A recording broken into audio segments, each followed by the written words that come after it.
I hope you found that helpful. So far, so good. And I hope that I don't repeat myself again by giving almost the same talk, but from a slightly different direction this time, which is my intention. There's not as much material to get through this time, so there will be some time for some questions and answers. That will cue the weekend up for some ministry and some worship later on this evening. There's two things that I'm enjoying about Clearbury Mortimer so far. One has been the worship. It's been fantastic worshipping with you. I missed that. It's just wonderful to have James and Nigel and the whole band and to sing together and praise God together. Just have the space to do that without kind of rushing on to the next thing. It's just been fantastic. The other thing is the showers. Oh my goodness. You just press one button and you trust that it's going to be the right temperature, and then like that's it. When you've had enough, it turns off. If only life could be that simple, you know. I go home, I have to kind of get it all right, kind of. So, yeah, no, that's quite fun. I was looking around this morning. You know, you normally used to go into a shower and you become sort of an expert safe cracker, don't you? Just trying to get it just right. But no, you just press a button and bang. But actually, when it's your time to finish a shower, that's it. Time to get out. Great. But no, the worship has been wonderful. That's going to be a highlight for me, I think, going away from here, as well as kind of getting reacquainted, reconnecting with you lovely people. It was good, really good to be at St. John's over the weekend of the 25th anniversary as well, for the same reason. That was back in January, wasn't it? And what you may not have known is that I was there taking mental notes because we have just had a similar anniversary in one of the churches where I work. So you were celebrating 25 years in St. William's, Walderslade, which is one of the three churches in part of the parish of Holy Trinity, South Chatham. They turned 50. And so like you, we had the bishop. None of that means anything. You know, Bishop Jonathan, Bishop Rochester came, and we managed to find also kind of some of the clergy, like throughout the years, similar in the way that you did. So I also felt when you get a group of clergy together in that way, it's like a Doctor Who anniversary special, where, you know, it's like you never see them all in one place at one time, and then there they are, sort of 50 years worth of clergy, sort of. And what I regret doing is not getting a photograph. But no, the 25th anniversary was great. It was good to see people then. And some of you there met my new partner, Missy. Some of you met her. And she went away saying she enjoyed it so much. She only came to the worship on Sunday. Why aren't your churches like that? At that stage, I hadn't been licensed as the team rector, so I really wasn't in a position to do anything about it, you know, to change anything. But there you go. You've left an impression there, and something to aspire to, perhaps, later on. Yeah, it's difficult to believe it's been sort of 13 years. Are we 2023? 13 years since I was ordained in the Diocese of Lichfield, and nearly 10 years, since I left Muxton and Lilleshall. And whenever you go back somewhere, you get that perspective that you don't get when you're there week in, week out. You can see how much change has happened, how much growth has happened. And it was a bit of a shock coming back to St. John's, first for the Friday night thing and then on Sunday morning. The building was pretty much the same. I knew about the refurbishment that happened with the office expanding. I knew there was new floor in place. Some of the people were the same, maybe a bit older and greyer. I can say that because I'm a little bit older and greyer. But there was a lot of people, as there is today on this weekend, that I just didn't recognise. New people, new faces. And that's always a sign that God has been doing something. That growth is happening, that as God's people, you're on a journey, and, you know, some stuff has been, really exciting stuff has been happened, and it's always been the same. You know, whenever you go back to a church that you were formerly part of, when I go back to my sending church, like there's a whole group of people there, I've never met before. God is doing something. And it might not be the growth that we're looking for. It might not ever happen as fast as we hope, because it feels like things move at a snail pace sometimes, doesn't it, in the church? But it's happening. And you really see it when you go away and then come back maybe a year later, 2 years, 5, 10, whatever. So I know that some of you probably had already started unpacking this question that I threw in there earlier about you personally, what season you are in. But it's a question that just to maybe kind of wrestle with a bit further. What season you might be in at this moment in time, and what season St. John's or St. Michael's or All Saints might also be in terms of the examples we looked earlier. And for this, I did want to go back to what Claire Pedrick talks about, because obviously she talks about autumn, winter, spring, summer, but she draws out some quite interesting aspects of those seasons in terms of church that you might not automatically think of when you think of the seasons. So we'll walk through these, and again, think about those pictures as we're going through. If I'd had a bit more time, I could have done some 4 glorious images that could have appeared on the screen, beautiful autumn and all the rest of it, and spring, summer, and winter. But you just have to imagine these instead. So first, Claire Pedrick talks about autumn as a time of tidying and pruning. Some things and activities may have become unwieldy or unmanageable, overgrown. Some activities might have reached their natural end. Now, energy is being spent on areas which look really good, but aren't any longer bearing any fruit. It's a time to clear away the leaves, to sweep up, rake up yesterday's ideas, even cherished ideas. And in many ways, of course, COVID, the pandemic, sort of enforced autumn on not only the church, but society at large. Everything, we just kind of hit that point where everything's had to stop. We couldn't meet in ways that we were accustomed to. You couldn't share for a long while refreshments after the service.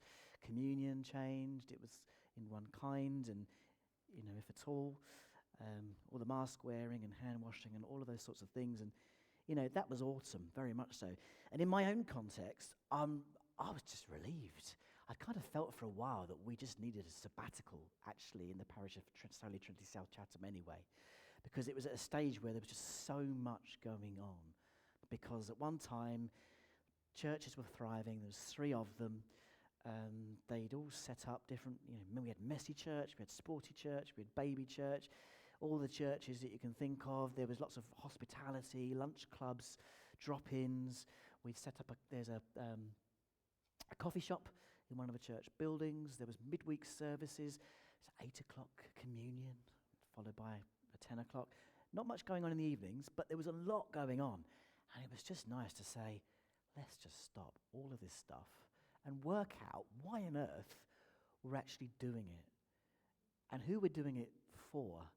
Are we doing it because we like doing it? It gives us a sense of purpose and, a reason to get up. Is it really reaching out to people and sharing the love of God? Hospitality, welcome, the gospel message in whichever way. And we were doing loads, particularly lots of food stuff, but not much in terms of helping people on their discipleship journey. So we'd be very good at serving tea, coffee and cake, breakfast, fish and chips, and the rest of it. But there's no input. There was no that sort of, when do you go, where's the next step? No, Bible study, the house groups had kind of shrunk anyway. Where were we doing our teaching? Where were people learning? Where were people praying together? Where were we sharing the gospel? There wasn't a lot of it going on. in word rather than lots of it going on by works and deed, but not much by the word. And that just kind of cleared. So pandemic, lockdown, autumn just cleared the slate. And I thought it was just what, we needed. And many other churches shared similar. I don't know what it was like for you, but that was, I think we really needed that time. So that's autumn. Said a lot about autumn. I think perhaps because this autumn and winter is, as I shared before, I feel like I've had almost 8 years of autumn, winter, in many ways, but also in the church. So winter, a season of resting and waiting. And I think, actually, a lot of growth can happen in winter. But it's often hidden. It's hidden in the ground, where people can't see it, just waiting for the right condition before it sort of starts to kind of rear its head. It is a time of learning. This is me, not Claire Pedrick, but and lots of kind of writers in the different traditions will say that, when you experience pain and loss and failure, and that is where the learning happens. So it's not necessarily a bad time. It feels unpleasant when you're going through it, but actually God is doing something by grace, even when it feels like there's frost on the ground and just it's bleak. You don't want to get out of bed. God is doing something, but that's winter. Claire Pedrick says, some people find winter cold. Well, most people do, actually, I think. But also comforting. You don't want to get out into the spring. It's easy to stay indoors and just, have something warm to eat, whatever it might be, and to just, not be particularly active and just, hibernate, as I said before. And if there is a need to change, and change is not necessary, but inevitable, churches in a position of winter or autumn, sometimes they're looking, maybe they don't feel that they've got the resources, the energy, the gifts to do it themselves. They might be looking for someone who can come in and help and give them insight, fresh vision. Again, not a great position to be in because, as you all know, change and growth and life in a church, it never comes down to just one person. It's something that we all need to do, but it does take sometimes one person just to kind of, let's do this, let's do that, an ideas person that just tries to encourage and create some momentum. That's winter. What about spring? Again, Claire Pedrick talks about spring being a time of looking to the future with a sense of excitement, anticipation, and possibilities not yet realised. And there might be small shoots of new growth beginning to appear. Spring can follow winter almost automatically.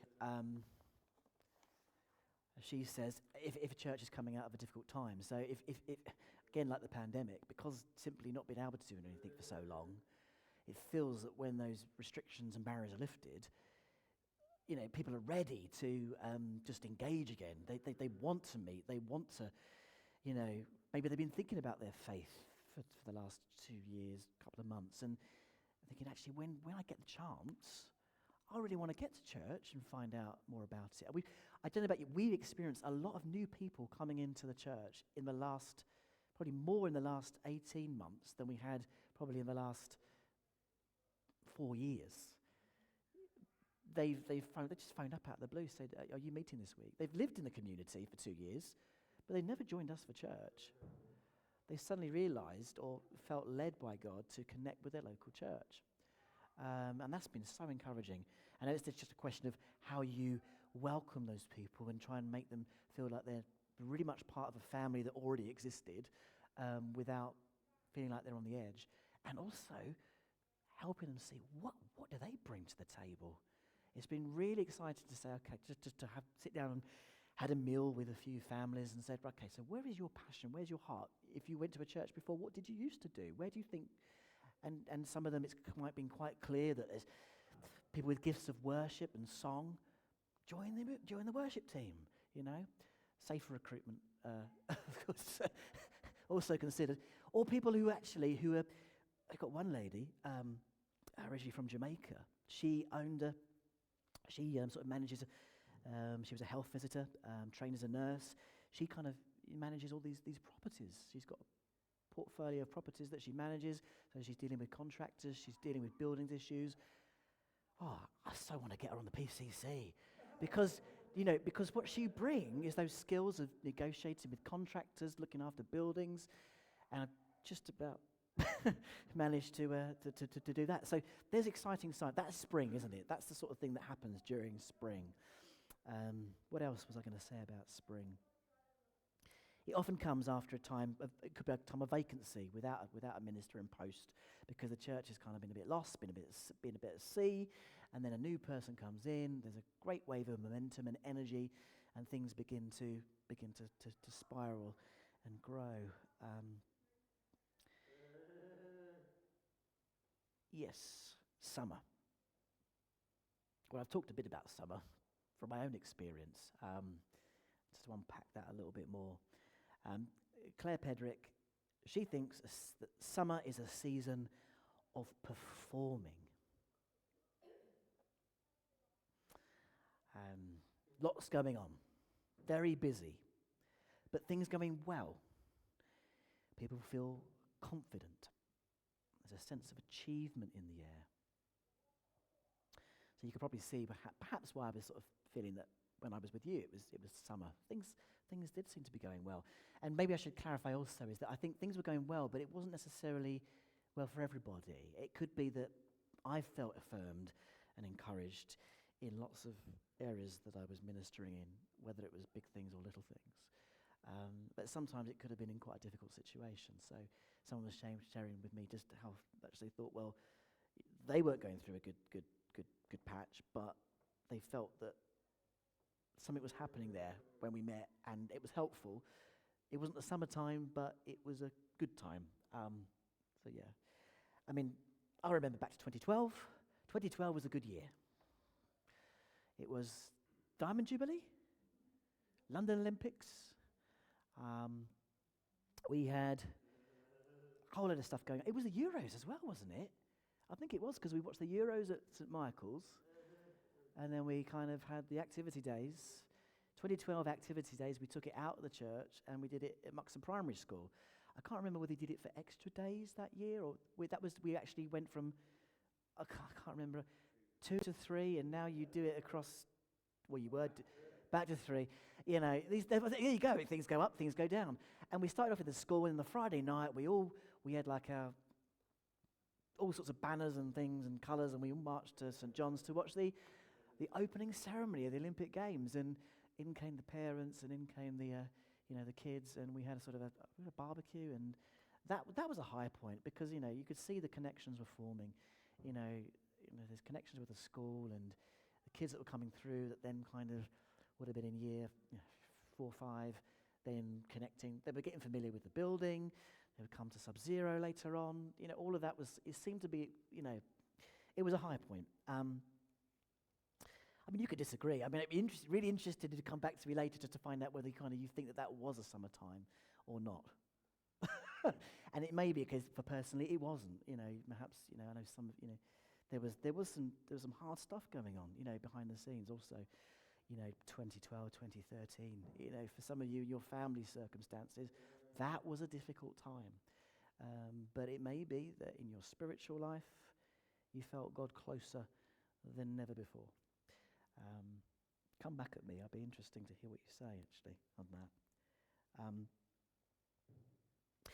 It's possible that in the last 25 years of St John's Muxton, you cycled around those seasons 2, 3, 4 times. And, that's kind of natural, isn't it? There'll be times of, going back to what, David Butterfield and Colin Myers was talking about on the celebration, those early days, and then and the building and, expansion and great growth. The cycle has been there. But we need all of the seasons to grow. Just as Israel needed autumn rains and spring rains for their harvest, we need those times where of either receiving or of resting, waiting on the Lord to see the fruit. There wouldn't be a harvest in the real world without the fallow seasons. The soil needs to be prepared. It needs to have time to rest and recover before it's then harvest comes and the crop is gathered. And as I said earlier, each season has its strengths and its weaknesses, aspects that make it bearable and things that do not. And we need the warmth of summer. Summer gives the earth energy, produces growth, but actually sometimes it can be too hot for us. We experience exhaustion. So actually, while all these things they're good seasons, they always sort of come with there's a corollary attached to them, which means it's not all rosy. We need autumn. We need a season of death, where vegetation sort of dies away, and it's quite a melancholy time of year, isn't it, when that happens? But it's also beautiful. It's stunning. The way that the trees just excrete the waste into the leaves to kind of get rid of the toxins that they've absorbed throughout the year and the season of growth. And you get these beautiful red, yellow, orange, golden. They sort of go out with a bang. It's stunning. But it's actually a very sad time. And then they drop their leaves. Winter is cold, wet, and dark. Who hates winter? Some people, it's the least favourite time of the year. If you're a sunshine person, winter. But it seems to reset nature. Animals hibernate, plants rest, and it's got its role. And then there's spring, whether it's April or May, showers. It's not an exact science anymore, is it? Piercing sunlight, everything comes alive again. I mean, there's pros and cons to all of these seasons that we go through in the real world, and there are in the church too. Busyness, it is tiring in summer when there's got so much going on. You kind of, it is possible to get burnt out by overstretching yourself, getting involved with too much, and to watch out for that. I think we shouldn't, though. The thing we shouldn't do is to idealize one season over the other. I think that's what I'm trying to say. And look back rather than look forwards. But time and time again, I see people falling into that trap. Everywhere I go, in every church I've ever been involved with, whether it be my sending church, places where I trained, even in Muxton and Lilleshall, and now in Holy Trinity South Chatham, you always hear talk of yesterday's summers and yesterday's springs. You do. And we do it. Oh, remember last year we went on holiday to this place? We do it, about other things. And it is good to look back with gratitude and thankfulness about an experience that we had together. But if you're always judging the next time you experience summer by the one you experienced last, you may not actually even recognize that's where you are. And you might miss something of what God's doing because you're thinking it's not like it was back in 2005 or 1995 or wherever it was.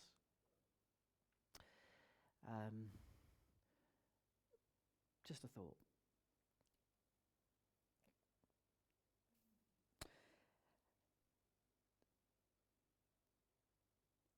And my next point is a bit of a weird one because, again, it doesn't always work out like this, but sometimes we feel closer to Jesus in summer and in spring than we do in autumn and winter. That's not always the case because sometimes in autumn and winter actually we feel a lot closer to Jesus because if we're in a bad place, maybe, we've experienced sickness in our own lives or in the lives of our family or a loss or a breakup or a bereavement, we stretch out to God all the more. And even though it feels like bitter and cold and inhospitable, God's there, upholding us, carrying us, and it can be really, really comforting. But it's sometimes actually when you're busy Maybe you're praying together about something that you're involved with together. Also, it feels like God is there. So it's not, again, it doesn't always follow, but because of that sense of feeling close to God at different seasons and different times, you can tend to idealize them for that reason. Not understanding that grace is always operating. Grace is always there. God is always wooing us, inviting us closer, always drawing us deeper. How fantastic is that?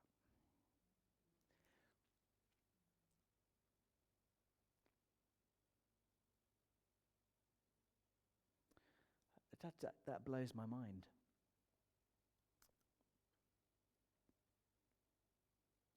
God is no less God of the autumn than God of the spring, God of the summer or the God of the winter. God is God. Always has been, always will be.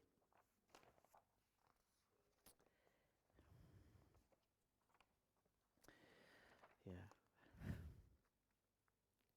I think if we understand that, and it's a lot of all of the things that sometimes about the things of God and the great sacrifice of his son Jesus Christ, you always need to go back and be reminded at various points.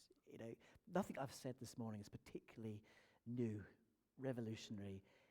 It's just sometimes we need to go back there and remember.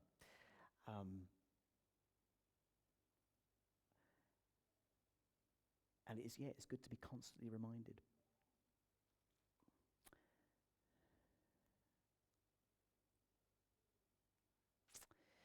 The psalmist writes, "Of God, it was you who set all the boundaries of the earth. You made both summer and winter. So it is in creation. May it be in the church and in our lives. Whether we're in spring, summer, autumn, or winter, God is constant and faithful. Jesus Christ is the same yesterday and today and forever."